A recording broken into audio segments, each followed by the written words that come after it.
Hello friends, and welcome back to Swiftlessons for another blues guitar tutorial. In today's session, I'm going to be showing you how to make your 12-bar groove using some funky major pentatonic riffs and also some very useful chord partials. You can follow along using my tablature at patreon.com/swiftlessons, support the channel there, and gain access to a ton of extra resources for all my popular YouTube guitar lessons. Now, let's get started. Okay, close look at the fretboard, getting started breaking down this funky routine over a 12-bar blues in the key of G. Now, we're getting started with a G dominant 7 chord, but it's a position that some of you might not have played before. Finding the notes that you'd discover on the D string, G string, and B string in your standard bar chord shape, but instead on the A string, D string, and G string. Okay, so just another position here. So this is a G dominant 7 chord. We've got the 8th fret of the A string, the 9th fret of the D string, and also the 7th fret of the G string. A G7 partial. You could also call this an inversion. Okay, so there's your G7. We're going to be blocking the B string and high E string, and also the low E string, so that way we can just give it a full strum. Alright, if you want to throw in some vibrato, that'll sound really funky. Okay, next we're going to throw in a little riff. We're going to play little major pentatonic there in G. So that was a muted pick on the low E string, then an upstroke live, 7th fret of the low E string there. Now onto the A string. 5-7, 5th fret of the D string, a little slight bend, before going back to the E note on the 7th fret of the A string. You put that together and we've got real slow.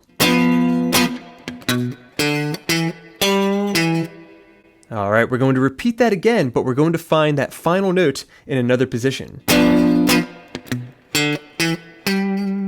Alright, that was the 10th fret of the A string with some vibrato there. Okay, if you want to slide into the chords, that's going to sound great.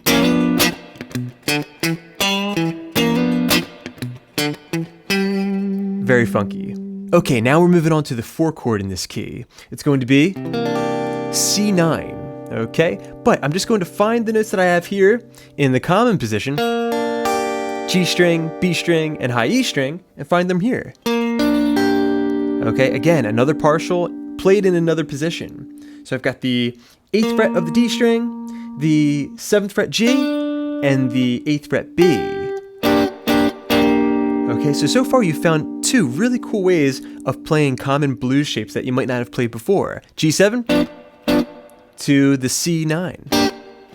Okay, over the 4 chord, we're going to play. Alright, so it's basically the exact same thing that we played for the 1 chord. Down upstroke. Alright, then that little riff, but down 1 string to the floor.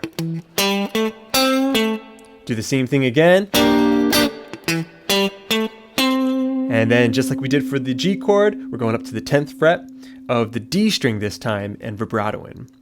Okay, you put the 2 chords together and we've got G7. Repeat. C9.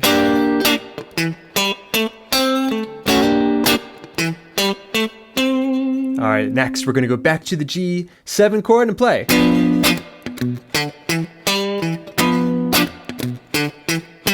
The exact same thing that we played before. Okay, now going to the 5 chord, D9. Now, here we're just going to grab a partial of the common position. Okay, all I need to do is bar across the G string, B string, and high E string, 5th frets. I like to slide into this. Slide, the downstroke, and then a short upstroke there. Okay, it does sound really nice too if you can include the D string in that. Alright, a little bit more exotic. Alright, next we're going to apply a riff to the D9 chord using the major pentatonic scale in D. Okay, so that was dead stroke on the A string, 9th fret A, 7th fret of the D, up to 9, the 7th fret G, slight bend, before going back to the 9th fret of the D string. Put all that together and we've got. Alright, then we're going to apply the C riff now. going up to that 10th fret of the D string for some vibrato. Okay, let's play everything that we have so far. Getting started with the 1 chord, G7.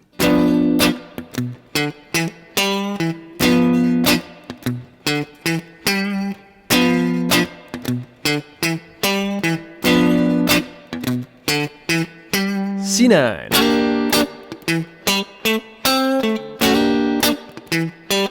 Back to the 1 chord.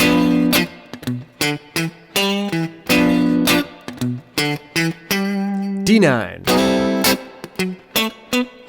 C9. Okay, now let's go back to the 1 chord. That was verbatim. Stop right there and then throw in the final chord. Alright, this is an inversion played in a different position of a D augmented chord. It's very common in blues music to throw in an augmented 5 chord at the end of the 12-bar blues. Okay, so this is kind of an interesting way of playing it though.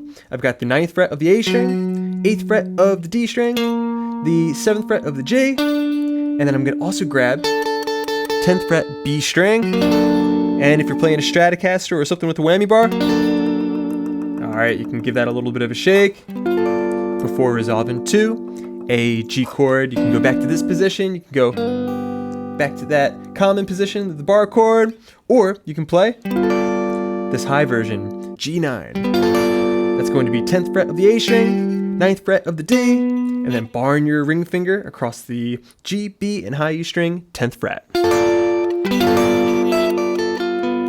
It's always a really nice move to add your pinky to the 12th fret of the high E string as well. Okay, now let's play the entire routine at a nice slow tempo. 1, 2, and 3, and 4, and G. Repeat.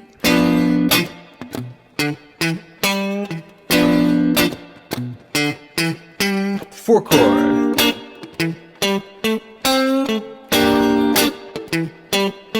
Back to G.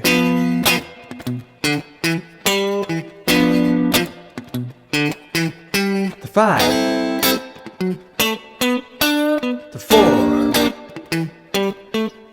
The 1.